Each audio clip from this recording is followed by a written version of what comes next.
Hello everyone, welcome to success with Rai academy. समान अध्ययन की प्रैक्टिस सेट की सीरीज में आज हमारा प्रैक्टिस सेट नंबर 10 है और इसमें हम राज्य व्यवस्था से संबंधित केंद्रीय व्यवस्थापिका टॉपिक के महत्वपूर्ण 50 प्रश्नों को समाहित कर रहे हैं जो विभिन्न एग्जामों में पूछे जा चुके हैं। ये टोटल 50 क्वेश्चन होंगे और ये सभी क्वेश्चन एग्जाम में पूछे जाते हैं और कभी ना कभी रिपीट होते रहते हैं। तो आप इस वीडियो को आराम से देखिएगा और ये सारे जो प्रैक्टिस सेट की सीरीज चल रही है वो आप हमारे प्लेलिस्ट में जाकर देख सकते हैं और इस वीडियो का PDF लिंक आपको हमारे टेलीग्राम चैनल पर मिल जाएगा, वहाँ पर अपलोड कर दिया गया है। तो चलिए वीडियो को स्टार्ट करते हैं। सबसे पहला क्वेश्चन है, भारतीय संविधान के किस भाग में अनुच्छेद में केंद्रीय व्यवस्थापिका का उपबंध है? संविधान के भाग 5 के अध्याय 2 में, अनुच्छेद 79 से 122 में।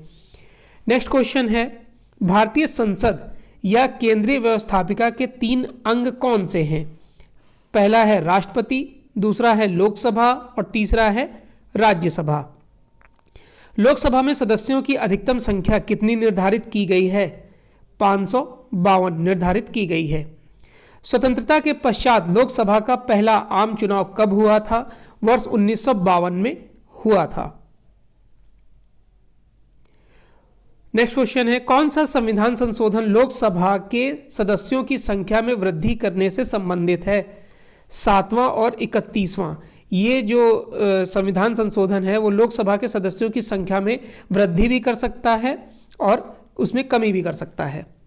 छठा नंबर है, लोकसभा के प्रथम अध्यक्ष स्पीकर कौन थे? GV मावलंकर। लोकसभा की प्रथम महिला अध्यक्ष होने का गौरव किसे प्राप्त है? मीरा कुमार को।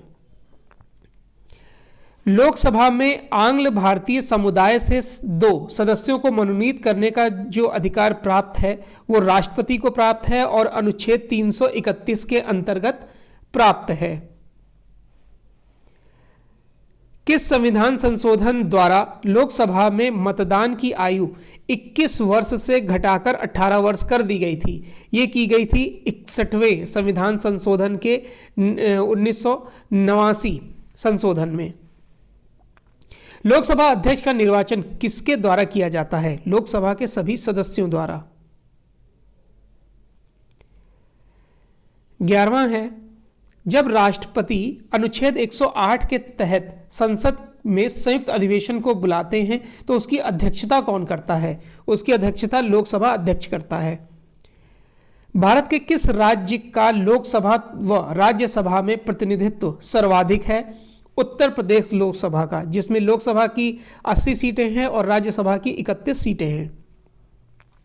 कोई विधेयक धन विधेयक है अथवा नहीं, इस बात का निर्णय कौन करता है? इस बात का निर्णय करता है लोकसभा अध्यक्ष। 14वां नंबर है, लोकसभा में मंत्रिपरिषद के विरुद्ध अविश्वास प्रस्ताव लाने हेतु न्यूनतम सदस्य संख्या कितनी आवश्यक होती है? 50। लोकसभा के चुनाव में निर्वाचित होने के लिए कितनी व्यक्ति की न्यूनतम आयु निर्धारित की गई है? 25 वर्ष। लोकसभा चुनाव का कोई प्रत्याशी अपनी जमानत खो देता है यदि उसे प्राप्त नहीं होता है वैध मतों का 1/6 मत। वैध मतों का 1/6 मत। 17वां नंबर है, राज्यसभा की अधिकतम संख्या कितनी निर्धारित की गई है? 250 सदस्य। राज्यसभा में कितने सदस्यों का मनोनयन भारत के राष्ट्रपति द्वारा किया जाता है? 12 सदस्यों का।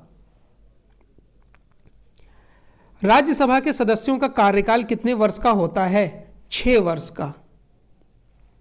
भारत के 2 संघ राज्य क्षेत्र कौन से हैं जिनके सदस्य राज्यसभा के सदस्यों के निर्वाचन में भाग लेते हैं? दिल्ली और पुडुचेरी। नेक्स्ट क्वेश्चन, राज्यों को राज्यसभा में प्रतिनिधित्व किस आधार पर प्रदान किया जाता है? जनसंख्या के आधार पर। राज्यसभा का सदस्य निर्वाचित होने के लिए न्यूनतम आयु कितनी निर्धारित की गई है? 30 वर्ष। राज्यसभा को स्थायी सदस्य क्यों कहा जाता है? क्योंकि यह विघटित नहीं होती है। संसद के किस सदन के 2/3 सदस्य प्रतिवर्ष अवकाश ग्रहण कर सकते हैं? राज्यसभा के। राज्यसभा का पदेन सभापति कौन होता है? भारत का उपराष्ट्रपति। किस सदन में अध्यक्षता करने वाला अधिकारी उच्च सदन का सदस्य नहीं होता है? राज्यसभा का। नेक्स्ट है, भारतीय संसद किस रीति के शासन पर नियंत्रण करती है? संसदीय समिति के माध्यम से। 28वां नंबर है, संसद के किस सदन के सदस्यों का चुनाव अप्रत्यक्ष रूप से खुले मतदान द्वारा किया जाता है? राज्यसभा के सदस्यों द्वारा। मंत्रिपरिषद किसके प्रति सामूहिक रूप से उत्तरदायी होती है? लोकसभा के प्रति, और यह अनुच्छेद 75(3) में दिया गया है। राज्य सूची के किस विषय को राष्ट्रीय महत्व का विषय घोषित करने का अधिकार है? राज्यसभा को। धन विधेयक पारित करने की प्रक्रिया संविधान के किस अनुच्छेद के तहत दी गई है? अनुच्छेद 109 के तहत। नेक्स्ट है, राज्यसभा अधिकतम कितने दिनों तक धन विधेयक को अपने पास रोक सकती है? अधिकतम 14 दिनों तक। नई अखिल भारतीय सेवाओं के सृजन का अधिकार किस सदन को प्राप्त है? राज्यसभा को, और वो अनुच्छेद 312 के अंतर्गत। किसी विधेयक के पारित होने में कौन सा चरण सबसे महत्वपूर्ण होता है? प्रतिवेदन चरण।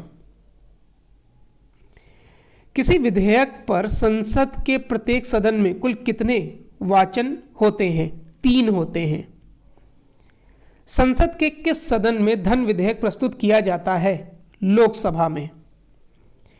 संसद के दोनों सदनों द्वारा पारित विधेयक को किस अनुच्छेद के तहत राष्ट्रपति की अनुमति के लिए भेजा जाता है? अनुच्छेद 111 के अंतर्गत।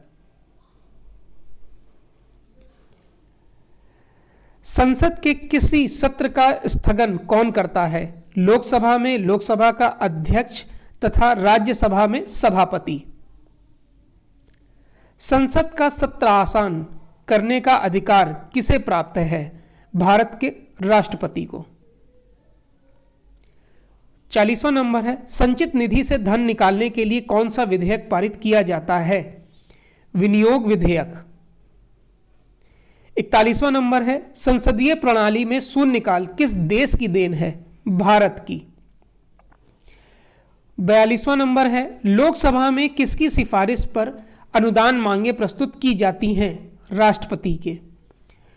लोक महत्व के किसी आवश्यक विषय की ओर किसी मंत्री का ध्यान आकर्षित करने के लिए कौन सा प्रस्ताव पेश किया जाता है? ध्यान आकर्षण प्रस्ताव। सरकारी नीतियों की आलोचना करने के लिए किसी मंत्री या शासन के विरुद्ध सदन में कौन सा प्रस्ताव रखा जाता है? निंदा प्रस्ताव। सदन में प्रश्नकाल के ठीक बाद का समय किस काल के नाम से जाना जाता है? शून्यकाल के नाम से। किस संसदीय समिति को स्थायी मितव्ययिता समिति कहा जाता है? प्राक्कलन समिति को। किस समिति को प्राक्कलन समिति का जुड़वा बहन कहा जाता है? लोक लेखा समिति को। 48वां नंबर है, संसद की किस समिति का अध्यक्ष विपक्ष के किसी सदस्य को बनाया जाता है? लोक लेखा समिति के। लोक सेवा समिति के अध्यक्ष की नियुक्ति कौन करता है? लोकसभा का अध्यक्ष करता है। लोक उपक्रम समिति का गठन सर्वप्रथम किस वर्ष किया गया था? 1 मई 1964 को किया गया था। संसद की स्थायी समिति में सबसे बड़ी समिति कौन सी होती है? प्राक्कलन समिति। लोकसभा की नियम समिति का पदेन अध्यक्ष कौन होता है? लोकसभा अध्यक्ष होता है। तो ये आज के केंद्रीय व्यवस्थापिका से संबंधित 50 क्वेश्चन थे, टोटल 52 क्वेश्चन थे। और ये इस वीडियो को आपको लगभग कम से कम 2 से 3 बार देखना होगा। उसके बाद आप इस वीडियो का PDF देखेंगे हमारे टेलीग्राम चैनल पर, उसको डाउनलोड कर लीजिएगा, क्योंकि ये बहुत इंपॉर्टेंट क्वेश्चन है और इसी 50-52 क्वेश्चन में से ही घूम फिर के हर साल पूछा जाता है। तो आप इस वीडियो को ध्यान से देखिएगा। वीडियो अगर अच्छा लगा हो तो लाइक और शेयर कर दीजिएगा। वीडियो देखने के लिए धन्यवाद।